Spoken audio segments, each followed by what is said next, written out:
पहले तो चिल्लाई और फिर उसके बाद तब नाम का निशान गुरु ने दिया और कहा कि चल अब तू बहुत रोई और बहुत चिल्लाई, अब तू चल, मैं तुझे शब्द को दे करके और चढ़ा करके शब्द को पकड़ा कर ले चलूंगा तुझको। अब शब्द की रेल है, उसे बैठा दिया कि चलो अब लिए जा रहे हैं उसको और सब दिखाएंगे, दिखाते दिखाते सब पूरा अनुभव हो जाएगा। तब तो संतों ने आके कहा कि रचना कैसे हुई, ये रचना का विस्तार किसने किया और कैसे किया, तब उन्होंने आकर के बताया। इस कलयुग में सतयुग की बात नहीं है, त्रेता द्वापर की नहीं, ये 700 वर्ष इसके अंदर कलयुग आए, संत आए, उन्होंने ये बताया। वही काजी मुल्ला पंडित भेक कोई भी किसी भी मत का हो, कोई नहीं जानता, वो तो अलग। अच्छा उसको कोई वो भी नहीं जानते, अवतारी शक्तियाँ भी उसको नहीं जानती, वो तो नीचे से आती है, ये अवतारी शक्तियों को पता ही नहीं उनको। तो फिर ये है कि फिर तो संती को मालूम होगा जो वहाँ से आते, वो सबका भेद जानते लेकिन उनका भेद कोई नहीं जानता। इसलिए लड़ाई झगड़ा क्यों होता, अरे वेदों में आया और कुछ है, तो संत उसके आगे की कहते कि भाई आगे है, चलो तुम इस तरह से और चलो पहुंचो, चलो देखो चल के वहाँ देखोगे तो कहते हम नहीं उसको मानते। अब वो तो अलग बात है कि आप नहीं मानते हो, लेकिन है तो कहते भाई ईश्वर भी है, चलो ब्रह्म भी है, तो कहते हम ही ब्रह्म को मानते हैं। फिर वो कहते पार में भी कहते मानते ही नहीं उसको। तो जब वो देखते हैं तब तो कहते हैं, नहीं देखे तो क्यों कहेंगे भाई हम तो ईश्वर को भी कहते हैं ईश्वर है, कहते हैं ब्रह्मा विष्णु महादेव वो भी है, वो कहते हैं हम तो स्वर्ग में कुंड में भी रहते हैं, ये तो है, ये तो रास्ते ही में मिलेगा ये, क्योंकि स्वर्ग के दरवाजे पर तो आप बैठे ही हो, ये सूरत यहाँ बैठी है, नीचे जो है वो पिंड का नाका, ऊपर में स्वर्ग का नाका। अगर ऊपर आंख करो एक, तीसरी आंख तो ऊपर चले जाओ और नीचे को दोनों आंखें कर ले तो नीचे उतर जाओ, फिर आप इसमें फंस जाओगे। अब इंद्रियों के दरवाजों पर होकर के जब आप इधर फिसल गए तो इसी में लिपट जाओगे, आप फिर से छूट नहीं सकते हो।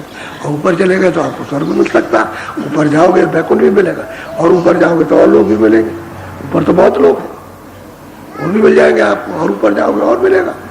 अब ये जिसने नहीं देखा वो क्या बताएगा, जिसने देखा वही बताएगा।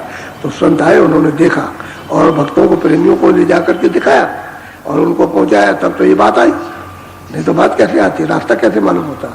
रास्ता तो सनातन है, कोई आज का रास्ता नहीं है, लेकिन कर्मों का आपको अधिकार देकर के रास्ता बंद हो गया, आपका रास्ता बंद हो गया, आप ही जा सकते।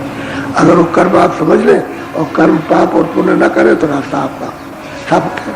फिर वो अंदर अंतःकरण की मन बुद्धि चित्त की सफाई कर लेंगे और सूरज साफ हो जाए तो चल पड़े अपने घर की तरफ। और गंदगी तो रोकती है, वही तुमको रोके हुए और वही तुमको नीचे ले जाएगी। और गंदगी को समझ गए कि हमको कैसे इसको हटवा लेना। भाई आप तो घर में कूड़ा जमा किया नहीं हटा सकते हो क्योंकि आप शक्ति हो, तो कोई आता है कि भाई कूड़ा जमा बहुत गंदगी खराब लगता है तो दूसरा हटाता। अभी हमारा भंडारा है यहाँ, तमाम सड़कों पर इतना रात को 3-3 बजे 2-2 बजे हजारों आदमी लग करके सड़कों को साफ किया कि बाहर के तमाम लोग, बड़ी बदबू आती, बहुत गंदगी, तो भंडारा होता, सफाई किया। ऐसे ही आपके ऊपर में गंदगी जमा है, तो जब महात्मा मिल जाएंगे तो वही उस गंदगी को साफ करेंगे, दूसरा कोई कर नहीं सकता। क्योंकि आप तो गंदगी साफ भी करते हो, आप तो जमा कर रहे हो, रोज रोज जमा कर रहे हो। तो जब आप अपने ऊपर जमा कर रहे हो तो अब समृद्ध पुरुष उसको हटा सकता है। तो योग रूपी अग्नि को प्रकट कर दे तो उसमें जले, तब आग लगे। तो किसी के पास योग रूपी अग्नि है ही नहीं तो जलेगा कैसे? तो योग रूपी अग्नि के बगैर ये जल्दी तो शब्द है योग रूपी अग्नि उसमें शब्द भी है और प्रकाश भी है, वो जैसे आएगा वैसे उसको जला देगा। वो है महात्मा के पास उसकी जुक्ति कुंजी कहते हैं ताला खोलने की चाबी। ताला लगाए भाई कैसे इसको चाबी ले आओ तो इसको खोल दे। ऐसे ही अंदर घटकी ये चाबी महात्मा के पास खोल देते हैं, जब खोल देते तो आप खुल जाते, कान खुल जाते, चल पड़ते। तो शब्द को पकड़ लेता है, शब्द में प्रकाश है, प्रकाश में शब्द है, एक दूसरे से कोई भी जुदा नहीं। ये राज है, इसको कहते हैं रहस्य। रघुनाथ कर और वेग न जाने कोई, और जो जाने सो गुरु कृपा और सपने वो न हो। ये राज है प्रभु का, अंतर का। इसको बस जो देखता है वही जानता है, और बाकी जीवों को क्या मालूम क्या है क्या नहीं। तो इसी तरह से आए हो, खाओ पियो और इसमें उलझे रहो, बस उसके बाद समय भी पूरा होता है 100 की पूंजी, और बस उसके बाद वो मकान से निकाल देगा। तो क्या है, छाया है, ये जब गायब हो गई तो सब लोग रोते हैं, मेरा पति है, मेरा लड़का है, मेरी ये है, मेरा वो, मेरा रिश्तेदार, तो गाते रोते चिल्लाते, लेकिन वो छाया तो मिलने वाली है नहीं। सही बात है, छाया हम भी तो किराए के मकान में, हमको भी तो ये खाली करना है। जब हम अपने को कहते हैं कि हमको खाली करना है, तो इस किराए के मकान में जो उसने दिया तो अपना काम कर लो। तो आप अपना तो काम नहीं करते हो, गैरों का काम करते हो, तो ये किराया किसका है? गैर का। आपका मकान नहीं है, आपको तो किराए पर दिया गया, या भाड़े पर दिया आपको। मकान मालिक है, अच्छा खाली कर दीजिए, तो बताओ फिर क्या होगा? खड़ा हो जाएगा, नहीं भाई निकलिए अभी, आकर के खड़ा हो जाएगा, कहेगा निकलिए अभी सर, तो आँख बंद कर देगा, कान बंद कर देगा, जबान बंद कर देगा, बुद्धि बंद कर देगा, बस निकलिए आप। अगर वैसे अगर होश रहे तो आप नहीं निकल सकते हो, ये मकान है उसका, उसने किराए पर दिया, फिर अपना कहता निकालो। अब समय हो गया पूरा, अब इससे हमारा एग्रीमेंट था, हमने जितना समय था उतना हम नहीं बोले, अब मतलब ये समय पूरा हो गया, निकलो यहाँ से। तो आप चिल्लाते हो, लोग गाली देते हैं उसको, बड़ा ये था, बड़ा वो, तो उससे क्या होता? आपके कहने से क्या होगा? उसने किराए पर उसका ला है, कानून है कि किराए पर दिया, खाली कर दो, बस खाली करा दिया। आप इसको उठा के ले जाओ, वहाँ फूक दो, और क्या करोगे?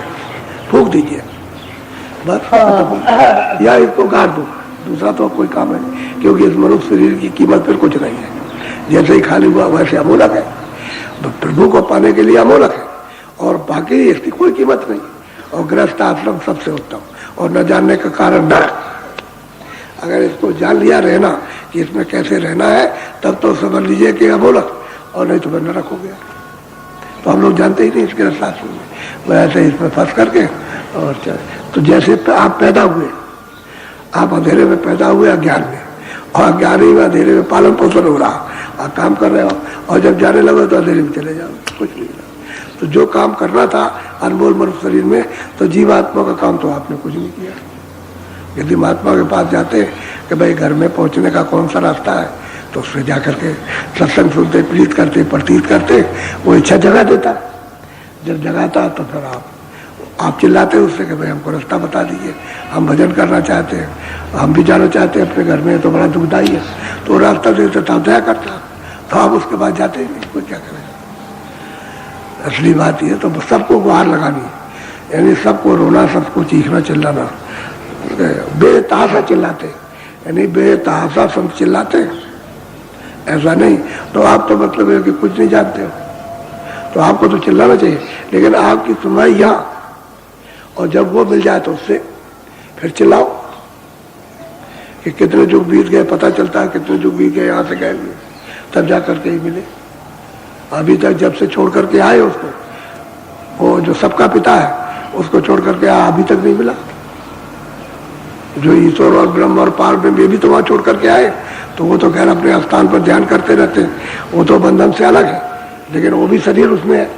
किसी का सूक्ष्म शरीर है, किसी का लिंग शरीर, और किसी का कारण शरीर उसमें बैठे हुए, और बैठे तो वो भी तो अलग है, उनको भी वो मालिक नहीं मिटा, उनका भी पिता है, और आपका भी।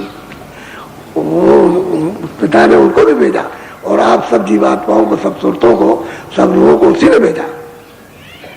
अब यह है कि वो अगर यहाँ आ जाए और यहाँ मिल जाए मनुष्य को बीतन में, और रास्ता दे दे, दया कर दे, तो जीवात्मा चला जाए। तो आप उसकी खोज नहीं करते हो। असली चीज यह है, तो सबको रोना पड़ा, सब रोते हैं, सब चिल्लाते हैं। बोलो अच्छा जय गुरुदेव, जय गुरुदेव।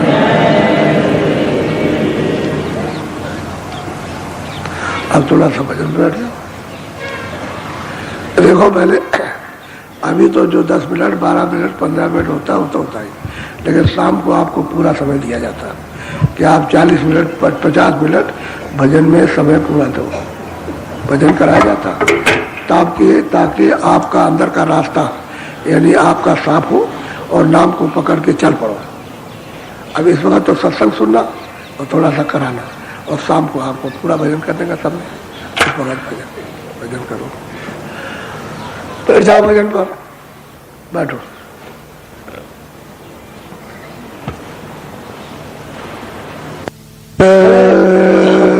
गुरुदेव